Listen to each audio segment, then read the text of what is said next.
ఓం శ్రీ గురుభ్యో నమః. ఈనాటి పంచాంగ కార్యక్రమానికి స్వాగతం. నేటి ఇంగ్లీష్ తేదీ 20 ఫిబ్రవరి 2013 సంవత్సరం. నేడు బుధవారం. మాఘమాసము శుక్లపక్షము దశమి నేటి రాత్రి 8:31 వరకు ఉన్నది.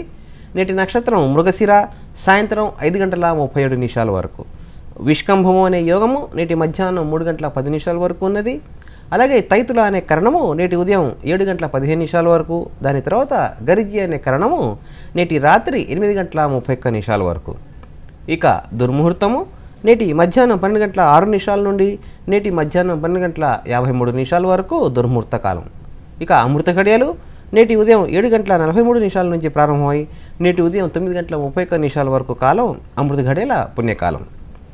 వర్జ్యం నేటి రాత్రి 2:37 నుంచి మొదలయ్యి నేటి తెల్లవారుజామున 4:44 వరకు వర్జ్యకాలంగా చెప్పబడింది. ఇది ఈనాటి పంచాంగ వివరాలు. ఇక నేటి విశేషంలో మనము సూర్యుడు ఆవిర్భావము ఎలా జరిగింది, అలాగే ఎందుకంటే మాఘమాసం గురించి మాట్లాడుకుంటున్నాం మనం. మాఘమాసము మొత్తం సూర్య ఆరాధన అనేది మనం తప్పనిసరిగా చేసుకోవాలని చెప్పి మన కార్యక్రమంలో చెప్పుకోవడం జరుగుతుంది. కాబట్టి సూర్యుడి గురించిన మరికొన్ని వివరాలు నేడు తెలుసుకుందాం. సూర్యుడు లేక ఆదిత్యుడు, మిత్రుడు ఇత్యాది 12 నామాలు అంటే 12 రకాల నామాలతో సూర్యదేవుడు మనకి పిలువబడుతున్నాడు. ఈ సూర్యుడి యొక్క ఆరాధన, ఆయన గురించి వివరణ మనకి అష్టాదశ పురాణాల్లో ప్రతి పురాణంలో దాని యొక్క ప్రాశస్త్యము, ప్రశస్త్యము, ప్రశంస తప్పనిసరిగా జరుగుతోంది. ఈ అష్టాదశ పురాణాల్లో మనకి సూర్యుడి గురించి ప్రస్తావన ఎందుకు చేశారండి అంటే కనుక సూర్యుడు అంటే సూర్యుడు కానీ ఏదైనా సరే మనకి మామూలుగా భగవంతుడు అనేవాడు నిరాకార నిర్గుణ స్వరూపుడు. ఒక ఆకారం అంటూ ఏమీ లేనివాడు. ఆకారాన్ని ఎవరికి ఇష్టం వచ్చిన ఆకారంలో వారి చేత కొలవబలవాడే, ఎవరైతే కొలవబడుతున్నాడో వాడు భగవంతుడుగా మనం కీర్తికరిస్తున్నాం.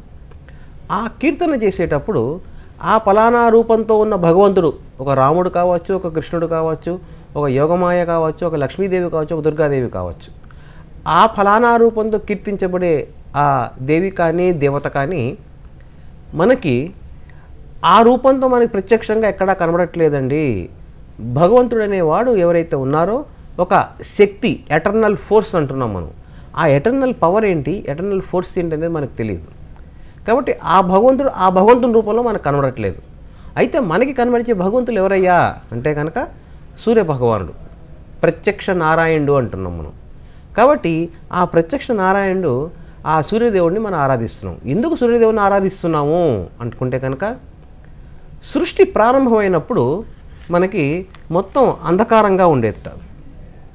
అయితే ఈ అంధకారం ఉండి ప్రభావహీనంగా అంటే ఎక్కడ ఏముంది కనబడట్లేదు.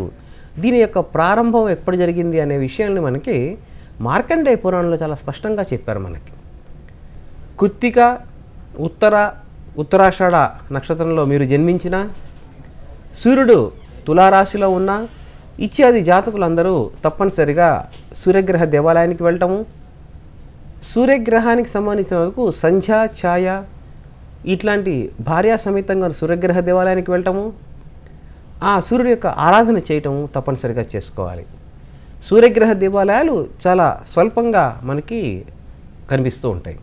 అందుకని మీ ఇంట్లో సూర్యగ్రహానికి సంబంధించిన వరకు అరుణ పారాయణం కానీ, సూర్య నమస్కారాలు కానీ, అరుణ హోమం కానీ కనుక చేసుకుంటే మీకు ఆత్మశక్తి పెరుగుతుంది. తద్వారా నేను ఈ కార్యక్రమం చేయగలను, నేను ఈ పరీక్ష రాయగలను, నేను తప్పనిసరిగా నేను ఈ చేయబోయే కార్యక్రమంలో విజయం సాధిస్తాను అని సెల్ఫ్ కాన్ఫిడెన్స్ డెవలప్ అవుతుంది. కాబట్టి సూర్యగ్రహ ఆరాధన మనందరం చేసుకుందాము. తద్వారా ఈ మాఘమాసంలో సూర్యగ్రహ ఆరాధన చేసుకున్న సత్ఫలితాన్ని మనందరం పొందుదాం. స్వస్తి. తిరిగి రేపటి మన పంచాంగ కార్యక్రమంలో కలుసుకుందాం. సర్వే జనా సుఖినో భవంతు.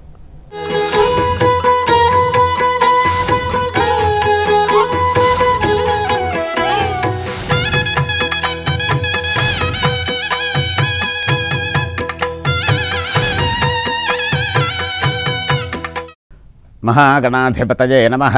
అష్టమోऽధ్యాయ ప్రారంభः. ఇతి తేనోదితం వాక్యం ముహుర్గానిం ప్రకుర్వతః కరుణాయతమాకర్ణ్యానోద్భిన్నం హృదయం తవ వజ్రాత్పరతరం కిన్ను బ్రహ్మణా త్వయ నిర్మితం హింసనాత్ బహుజంతూనాం మనుష్యాణాం సహస్రతః అతినిష్ఠురతాం ప్రాప్తం కృతఘ్నస్వైవ మానసం అవోచస్త్వంతతస్తంతు కృతాంత ఇవ నిష్ఠురః. ఈ విధంగా గుణవర్ధుడనే ఆ బ్రాహ్మణుడు ఎన్నో విధాలుగా వేడుకున్నా సరే వజ్రకఠినమైనటువంటి అతని యొక్క హృదయం, అంటే భృగు మహర్షుల వారు చెప్తున్నారు ఈ యొక్క సోమకాంత మహారాజు గారితో, నీ హృదయం ఏమాత్రం జాలి కలగలేదు నాయన. చాలా కాలంగా ఘోర కృత్యాలను జంకు గొంకు లేకుండా చేస్తూ ఉండడం వలన కరడుగట్టినటువంటి కాఠిన్యంతో జాలి అనే మాట ఏమాత్రం లేకుండా నిర్దయగా ఆ బ్రాహ్మణ కుమారుడితో నీవు ఈ విధంగా అన్నావు. ఓ బ్రాహ్మణోత్తమ, నీవిలా ఎంతగా వేడుకుంటే మాత్రం ప్రయోజనమేముంది? చెవిటివాడి చెవిని శంఖం ఊదినట్లుగా నా దగ్గర నీ యొక్క ఉపదేశాలు ఏమాత్రం పనికిరావు. తాగిన వాడికి తత్వోపదేశం ఏమాత్రమైనా చెవికెక్కుతుందా? ధనార్జనే ప్రధానమైనటువంటి వాడికి తల్లి, తండ్రి, బంధువులు, అన్నదమ్ములు అనే విచారం కూడా ఉండదు.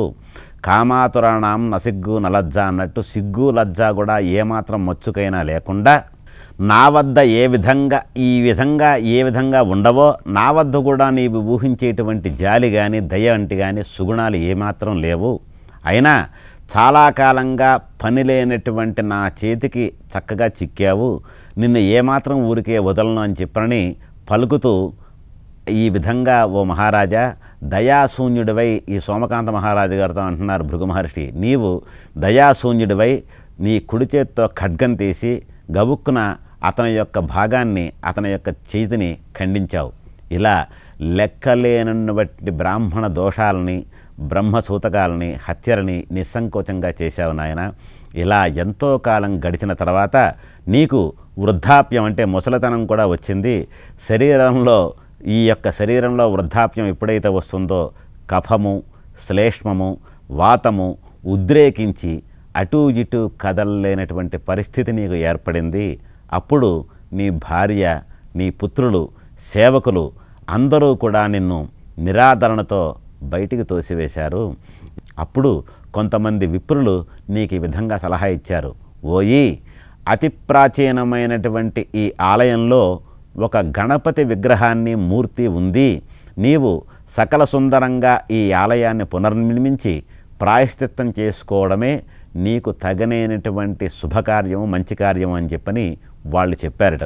అప్పుడు నీవు వారి యొక్క మాట విని 4 తోరణాలతోనూ, 4 ద్వారాలతోనూ, అనేక స్తంభాలతోనూ, వేదికలతో విలసిల్లేటువంటి ఒక మహా దివ్యమైన గణేష మందిరాన్ని రత్నమయ శోభితమై మంచి వాకిళ్లతో, నానా రకాల ఫలవృక్షాలతో నిండు ఉన్న దానిని నిర్మించి అందులో 4 దిక్కుల్లో కూడా నీటి వసతిని కలుగజేస్తూ మంచిగా బావులను త్రవ్వించి సదుపాయంగా త్రవ్వించి ఒక బ్రహ్మాండమైనటువంటి గణేష దేవాలయాన్ని కట్టించి నీవు ఆర్జించినటువంటి ధనాన్నంతటిని కూడా ఖర్చు చేశావయ్యా. నీవు ఆర్జించిన దానిలో కొంత ధనాన్ని నీ భార్యాపుత్రులు, సేవకులు మోసంతో హరించారు. అనంతరం కొద్ది కాలానికి నీవు మరణించావు. అప్పుడు యమదూతలు నిన్ను తమ యొక్క పాశాలతో బంధించి తమ యొక్క ముళ్ళ బంధనాలతో గుచ్చుతూ సూదుల వంటి రాళ్లపై పడద్రోస్తూ ఘోరమైనటువంటి మహానరకాలలో పడదోశారు నాయన.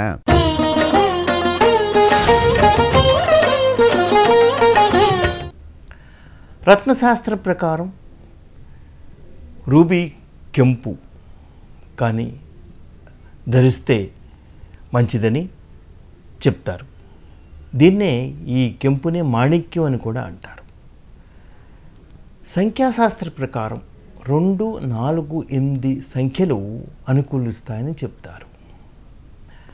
అలాగే అక్షర సంఖ్య ప్రకారం ఆ, ఈ, ఊ, ఏ అనే అక్షరాలు కృత్తికా నక్షత్రం యొక్క 4 పాదాలకి సంబంధించినవి కాబట్టి ఆ నామ నక్షత్రాలతో నామకరణం చేస్తూ ఉంటారు. ఈ కృత్తికా నక్షత్రంలో జన్మించిన వారికి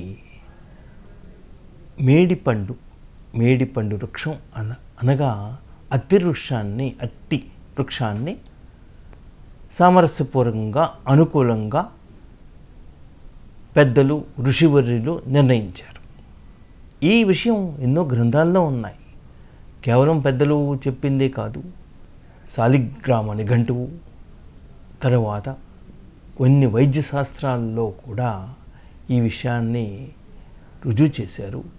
ఈ నక్షత్రానికి కృత్తికా నక్షత్రానికి సంబంధించింది అతి వృక్షం మేడి వృక్షం. దాన్ని మరి ఇతర భాషల్లో ఎలాగా అంటే in Sanskrit it is known as ఉడుంబద, in Hindi it is known as Gular, in Kannada it is known as Atti only, in Tamil it is known as also or Atti.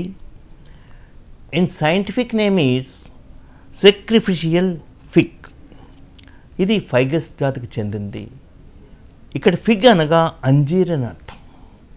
ఈ వృక్షం మనకి నిత్యం చాలా ప్రదేశాల్లో కనబడుతూ ఉంటాయి. ముఖ్యంగా విశాలమైన ప్రదేశాల్లో, రోడ్డు పక్కన, పొలాల పక్కన, లేకపోతే ఖాళీ ప్రదేశాల్లో కనబడుతూ ఉంటాయి. ఈ మేడి ఆకులు దళసరిగా ఆకుపచ్చగా ఉంటాయి. ఎప్పటికీ కూడా పచ్చదనంతో ఈ వృక్షం మెరిసిపోతూ ఉంటుంది.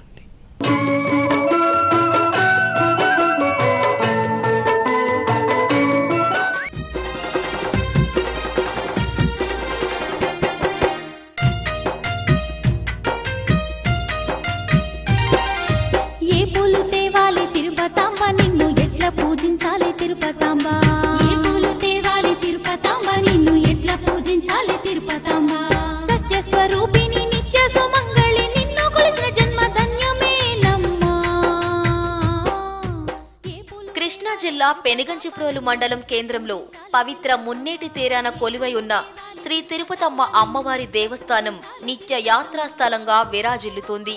మహిమలు ఎన్నో చూపే దేవతామూర్తి శ్రీ తిరుపతమ్మ అనే నమ్మకంతో లక్షలాది మంది భక్తులు ఈ అమ్మవారిని దర్శించి తరిస్తున్నారు. కొలిచిన వారి కొంగు బంగారం శ్రీ తిరుపతమ్మ తల్లి. భక్తుల దృష్టిలో శ్రీ తిరుపతమ్మ అమ్మవారు త్రిమాతా శక్తి స్వరూపిణి. అందుకే పెనుగంచిప్రోలు పుణ్యక్షేత్రంలో శ్రీ తిరుపతమ్మ అమ్మవారు అశేష భక్త జనకోటితో పూజలందుకుంటున్నారు. ఆలయానికి వచ్చే ఆదాయం కృష్ణా జిల్లాలోని దేవాలయాల్లో 2వ స్థానంలోనూ, రాష్ట్రంలో 11వ స్థానంతోనూ విరాజిల్లుతుంది. పెనుగంచిప్రోలు ఒక పురాతన నగరం. మున్నా నదిగా పిలువబడే మునేటి ఒడ్డున వెలసిల్లిన పవిత్ర క్షేత్రమే ఈ పెనుగంచిప్రోలు. 11వ శతాబ్దంలో గుడిమెట్టను పాలించిన చాగి వంశీయులకు చెందిన 2వ రాజధానిగా పేరొందిన నగరమే ఈ పెనుగంచిప్రోలు. వీరు 2 శతాబ్దాల కాలం కాకతీయ రాజులకు విధేయులుగా ఉంటూనే స్వతంత్ర ప్రతిపత్త గల మాండలిక రాజ్యంగానే కొనసాగినట్టు చరిత్ర చెబుతోంది. ఈ క్షేత్రంలో మొత్తం 101 దేవాలయాలున్నట్టు, అవన్నీ కాలక్రమేణా కాలగర్భంలో కలిసిపోయినట్టు స్థానికులు చెప్తుంటారు. శ్రీ తిరుపతమ్మ అమ్మవారి క్షేత్ర ప్రయాణం ఆద్యంతం చారిత్రకమయం. పెనుగంచిప్రోలు ప్రాంతం అడుగడుగు అమ్మవారి మహిమాన్వితమై భక్తులకు ఆశీస్సులు ఇస్తూ కొండంత అండను చేకూరుస్తుంది. ఈ క్షేత్ర స్థల పురాణం ఎంతో విశిష్టమైనది. యాత్రికులను అమితంగా ఆకర్షిస్తున్న పెనుగంచిప్రోలును గతంలో పెదకంచిగా పిలిచేవారు. ఈ గ్రామాన్ని ఆనుకుని మున్నేరు నది ప్రవహిస్తుంది. ఈ నది మౌద్గల్య మహర్షి వరంచే ఏర్పడిందని భక్తుల నమ్మకం. రాజా వాసిరెడ్డి జగ్గభూపాలుడు కృష్ణా మండలాన్ని పరిపాలించే సమయంలో ఈ గ్రామంలో కొన్ని ప్రసిద్ధ దేవాలయాలను నిర్మించారు. వాటిలో స్వయంభూ శంభులింగేశ్వర స్వామి ఆలయం, ధర్మపురి లక్ష్మీ నరసింహస్వామి, వేణుగోపాల స్వామి, అంబికేశ్వర స్వామి, కాశీ విశ్వేశ్వర స్వామి, విఘ్నేశ్వర స్వామి, ఆంజనేయ స్వామికి దేవాలయాలు నిర్మితమయ్యాయి. తిరుపతమ్మ వారి సన్నిధాన మహత్యం గురించి అల్లసాని పెద్దన్న కవి ఇలా అన్నారు: అచట పుట్టిన చిగురు కొమ్మైన చాప అని వర్ణించారు. పెనుగంచిప్రోలులో ఎక్కడ తవ్వకాలు జరిపినా శిథిల శిల్పాలు, కళాఖండాలే లభిస్తాయి.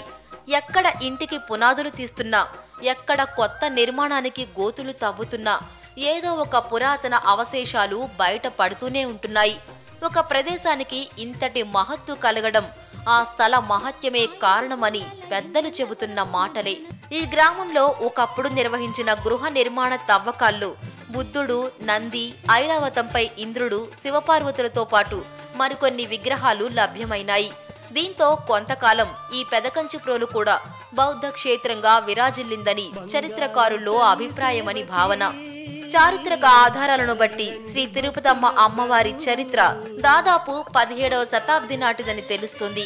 తిరుపతమ్మ వారు 17వ శతాబ్ది ఉత్తరాంధ్రకు చెందిన అనింగడ్డపాడు, గోపినేనిపాడు గ్రామాల్లో కొల్లా శివరామయ్య, రంగమాంబలకు లేక సంతానం శ్రీ తిరుపతమ్మ.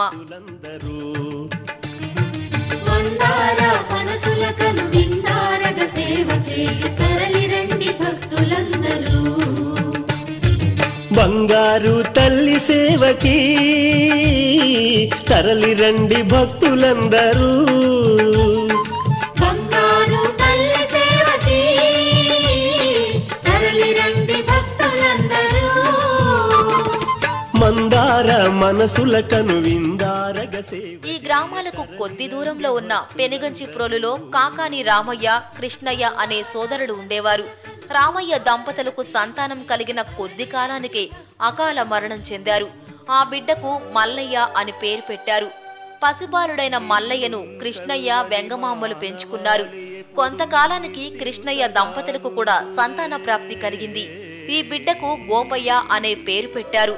యుక్త వయసు వచ్చిన తరువాత మల్లయ్యకు అనిగండ్లపాడు గ్రామస్తులు కన్నెవేటి వారి ఆడపడుచు చంద్రమ్మతో, గోపయ్యకు మేనకోడలు తిరుపతమ్మతో వివాహం జరిగింది. అత్తవారింట అడుగుపెట్టిన తిరుపతమ్మ భక్తిభావంతో అందరినీ ఆకట్టుకుంది. తిరుపతమ్మకు పెరుగుతున్న ఆదరణ చూసి తోడికోడలు చంద్రమ్మ ఓర్వలేకపోయింది. భర్తకు, అత్త వెంకమ్మలకు తిరుపతమ్మపై ద్వేషభావం కలిగించేందుకు ప్రయత్నించింది. భర్త దగ్గర తన ప్రయత్నం విఫలమైనప్పటికీ అత్త మనసులో ద్వేషభావాన్ని కలిగించడంలో సఫలమైంది. శక్తియుక్తులెన్నో పొందుతున్నారు. అది చూసినట్టి ఆ భక్తజనులు ముక్తి పొంద తల్లి గుడిగట్టినారు. భక్తి శ్రద్ధలతోని భజించినారు. శక్తియుక్తులెన్నో పొందుతున్నారు. తల్లి తిరుపతమ్మ చరితము విన్నానంద భరితము. తల్లి తిరుపతమ్మ చరితము. కాలం ఎప్పుడు ఒకే రీతిగా ఉండదు కదా. కృష్ణా జిల్లాలో వర్షాభావ పరిస్థితులు ఏర్పడ్డాయి. కరువు కాటకాలతో జనం వలసల బాట పట్టారు. గొడ్లకు మేత దొరకడం గగనమైపోయింది. ఆవుల మందను ఉత్తర ప్రాంత భూములకు మేత కోసం తోలుకుపోవడానికి ఊరంతా నిర్ణయించుకుంది. ఇంటికి ఒకరు చొప్పున మంద వెనక వెళ్లాలని ఆ తీర్మాన సారాంశం. కృష్ణయ్య గారి ఇంటి నుండి గోపయ్య బయలుదేరాడు. భర్త వెళ్లడం తిరుపతమ్మకు ఇష్టం లేకపోయినా సందర్భం కాదని మాట్లాడకుండా ఉండిపోయింది. అప్పుడే తిరుపతమ్మకు కుష్ఠవ్యాధి సోకింది. అత్త, తోటికోడలు ఈసరించుకుని ఆమెను బిచ్చగత్తె కంటే హీనంగా చూడసాగారు. ఈ సమయంలో పాపమాంబ ఆమెకు సపర్యలు చేసింది. అడవిలో గోపయ్య పులివాత పడి మరణించిన వార్త దివ్య దృష్టి ద్వారా తెలుసుకున్న తిరుపతమ్మ తన జీవితంపై విరక్తి చెంది సహగమనం చేయాలని నిర్ణయించుకుంది. ఈ విషయాన్ని పాపమాంబకు తెలిపింది. పాపమాంబ ఈ విషయాన్ని గ్రామాధికారులకు తెలపగా వారు మొదట అంగీకరించలేదు. తరువాత తిరుపతమ్మ కొన్ని మహిమలను ప్రదర్శించడంతో తిరుపతమ్మ కారణ జన్మురాలుగా భావించి చివరకు అంగీకరించారు. వెంకమ్మ, చంద్రమ్మలు తమ తప్పు తెలుసుకుని తిరుపతమ్మను శరణు వేడారు. పాపమాంబ వంశము ఆచంద్ర తారార్కము అభివృద్ధి చెందుతూ నిత్య నైవేద్య దీపధూప అర్చన హారతులు తిరుపతమ్మకు పాపమ్మ వంశము వారి నుండి లభించేటట్టు ఆదేశించి తిరుపతమ్మ పసుపు కుంకుమలతో కూడిన పూజా పళ్ళాన్ని పాపమ్మకు అందించింది. పాపమ్మ కడసారిగా కన్నీటితో తిరుపతమ్మకు పాదాభిషేకం చేసింది.